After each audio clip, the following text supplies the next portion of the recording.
express themselves with it. And we had the young Filipino star. You could see even in such a young star how interested she is in fashion and how she wants to learn about it and follow it. And I think it's great. It's wonderful how sports and fashion have become this wonderful sort of marriage. Kagulat World, hindi na lang tennis world ang napapatingin kay Alexandra Ayala, pati ang isa sa pinakamakapangyarihang pangalan sa global fashion, napansin na siya. Dahil mismo si Anna Wintour, ang legendary fashion figure na ilang dekadang naging mukha ng American Vogue at isa sa pinakamaimpluwensyang tao sa industriya, ay personal na binanggit ang ating Filipina tennis superstar habang nasa US Open. At ito ang nakakagulat, hindi lang basta pangalan ni Alex ang lumabas. Habang tinatalakay ni Wintour kung paano nagsasama ngayon ang sports at fashion, nabanggit niya sina Serena Williams at Naomi Osaka, dalawang global superstars na talagang kilala sa fashion world. At pagkatapos, isinunod niya ang young Filipino star, si Alexandra Ayala.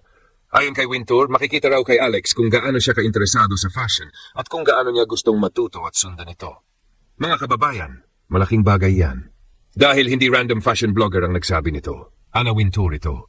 Isang pangalan na ilang dekadang nakaupo sa pinakamataas na mesa ng global fashion. At ngayon, pati Philippine media ay nagtatanong na, next fashion icon. Hindi ito literal na titulo na ibinigay ni Wintour kay Alex, pero malinaw kung saan nanggagaling ang tanong.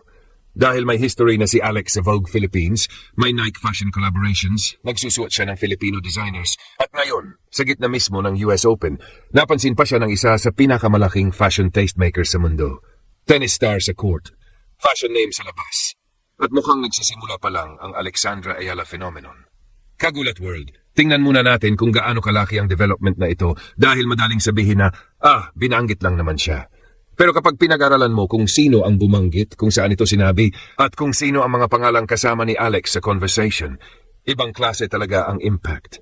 Nasa New York si Anna Wintour para sa US Open nang tanungin siya tungkol sa relasyon ng tennis at fashion, at kung paano ginagamit ng mga atleta ang kanilang clothing at personal style para ipakita ang kanilang personalities. Natural na lumabas ang pangalan ni Serena Williams at Naomi Osaka, dalawang atleta na matagal nang nag-crossover mula sports papunta sa fashion at pop culture. Ngunit pagkatapos noon, biglang pumasok ang pangalan ng Filipina, Alexandra Ayala. At doon talaga mapapaisip ka. Sa dami ng players sa US Open, sa dami ng global stars, sa dami ng athletes na may endorsements at milyon-milyong followers, bakit si Alex ang isa sa mga batang player na tumatak kay Wintour? Ang sinabi ni Anna tungkol kay Alex ay simple pero napakalakas ng implication. Napapansin niya ang genuine interest ni Alex sa fashion, hindi lamang pagsusuot ng magandang damit, kundi ang kagustuhan nitong matuto, sumunod at maintindihan ang fashion world. Yan ang dahilan kung bakit napakalakas ng headline na lumabas ngayon tungkol kay Alex. Hindi dahil may official proclamation na fashion icon na siya, kundi dahil ang pinakamahalagang first step sa fashion crossover ay nangyari na. Napansin siya ng tamang mga mata. At hindi naman ito biglang sumulpot out of nowhere. Noong 2022 pa lamang, pagkatapos ng kanyang historic US Open Junior triumph, Vogue Philippines already put Alex front and center. Pinuntahan pa siya ng Vogue team sa Mallorca at kinunan sa training environment niya, blending tennis, youth, Filipino identity, at high fashion. Ang shoot ay ginawa ni Edgar Berg at inilagay si Alex sa iba't ibang designer pieces habang pinananatiling malinaw ang identity niya bilang atleta. Ibig sabihin, 4 years bago ang moment na ito kay Anna Wintour, nakita na ng Vogue Philippines ang bagay na ngayon ay nakikita ng mas malawak na global audience. Photogenic si Alex, may natural presence siya at kaya niyang dalhin ang fashion nang hindi nawawala ang athlete identity niya. Then dumating ang 2025 at 2026. Nagkaroon muli siya ng major Vogue Philippines exposure, kabilang ang Nike collaboration, kung saan pinaghalo ang sportswear, fashion styling at Filipino cultural symbolism. Isang prominenteng detail pa nga ang Sampaguita-inspired elements na nag-connect sa kanyang global Nike identity sa kanyang Filipino roots.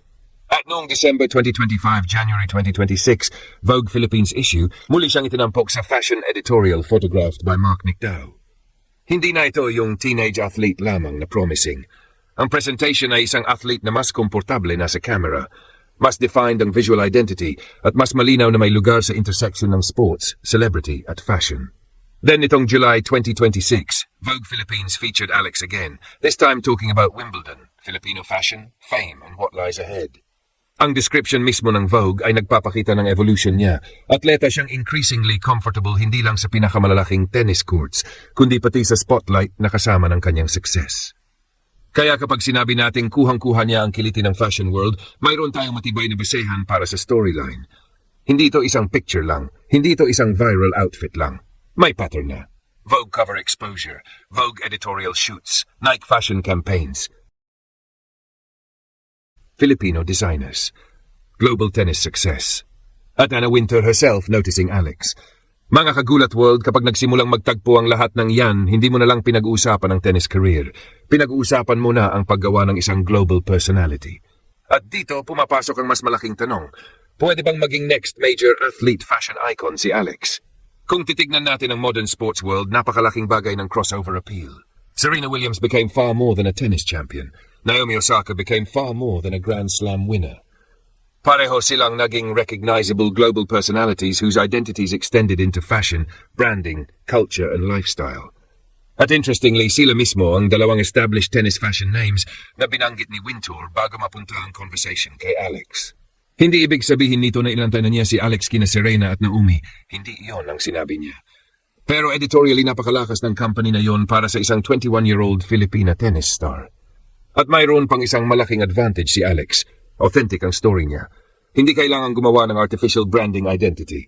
Filipina siya, European-trained global tennis player, multilingual, Nike athlete. May family connection pa sa Philippine fashion sa pamamagitan ng kanyang uncle na designer na si Rhett Ayala at kilala rin siyang magsuot ng creations mula sa Filipino designers. Yan ang gustong-gusto ng modern fashion world. Isang athlete na may sariling identity at may kwentong hindi madaling kopyahin. At isa pang napakalaking bagay, ang appeal ni Alex ay hindi mukhang pilit. Kapag nasa tennis court siya, athlete siya. Kapag nasa Vogue editorial siya, kaya niyang mag-transform. Kapag naka-Filipino design siya sa events, may elegance. Kapag naka-Nike sportswear, natural pa rin. May versatility. Yan ang isa sa pinakamalaking requirements para maging commercial at editorial fashion personality. At huwag nating kalimutan kung ano ang sinabi mismo ni Wintour tungkol sa mas malaking trend. Gusto niya ang pagsasanib ng sports at fashion. Tinawag niyang isang magandang marriage ang dalawang mundo. Sakto rito si Alex. Dahil habang tumataas ang value niya bilang tennis star, automatic na tumataas din ang visibility niya sa brands, magazines, photographers at global campaigns. Hindi kailangang piliin ni Alex kung athlete ba siya o fashion personality. Sa modern era, pwede siyang maging pareho. At yun ang dahilan kung bakit napakaganda ng teaming ng US Open moment na ito. Isipin ninyo, nasa New York siya, isa sa fashion capitals ng mundo. Nasa US Open siya, isa sa pinakamalaking sporting stages. Naroon ang international media, naroon ang celebrities, naroon ang luxury brands. At sa gitna ng lahat ng iyon, Anna Wintour is talking about Alex. Hindi natin kailangang imbentuhin na sinabi ni Wintour ang words na next fashion icon dahil mas exciting pa nga ang verified reality. Napansin niya mismo ang fashion curiosity at potential ni Alex. At mula roon, natural nang itanong ng media at fans ang susunod. Next fashion icon ba ang Pinay tennis superstar?